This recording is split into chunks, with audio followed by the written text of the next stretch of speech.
ધરખમ વધારો તોડાઈ રહ્યો છે। વડોદરામાં પડેલા ભારે વરસાદને પગલે શાકભાજીની આવકમાં ખૂબ જ ઘટાડો થયો છે। હોલસેલ માર્કેટમાં શાકભાજીના ભાવ ખૂબ ઊંચા જોવા મળી રહ્યા છે, જેને પગલે છૂટક બજારમાં તો શાકભાજીના ભાવ એટલા વધી ગયા કે મધ્યમ વર્ગના પરિવારોને તો શાકભાજી ખરીદીને ખાવા પોસાય તેમ જ નથી।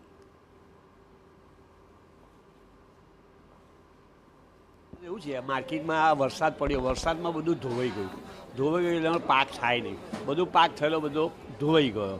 એના લીધે હવે ફસલ ફરી ઉગે તારે ભાઈ શાકભાજી કંઈ મોંઘું ના કહેવાય બેન।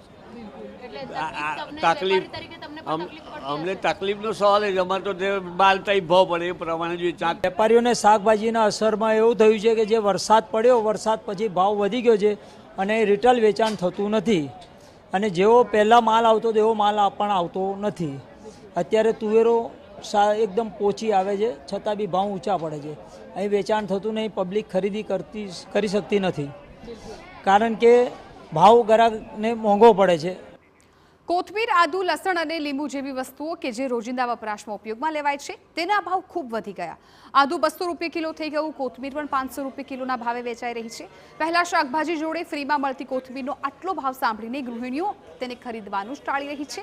મોંઘા શાકભાજી ગૃહિણીઓનું બજેટ ખોરવી રહ્યા છે। તેમનું કહેવું છે કે દાળ અને કઠોળ તો પહેલેથી જ મોંઘા છે, હવે શાકભાજીના આટલા ભાવ પડતા પર પાટું જેવી સ્થિતિ સર્જી રહ્યા છે।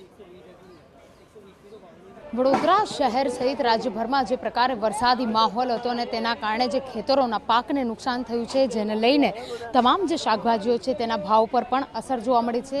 જે રીતે વાત કરીએ કે ગૃહિણીઓ જ્યારે શાકભાજી ખરીદતી હોય ત્યારે કોથમીર અને મરચાંને મફત લેતા હોય છે, પરંતુ અત્યારે તે કોથમીર અને મરચાંના ભાવમાં ધરખમ વધારો જોવા મળ્યો છે।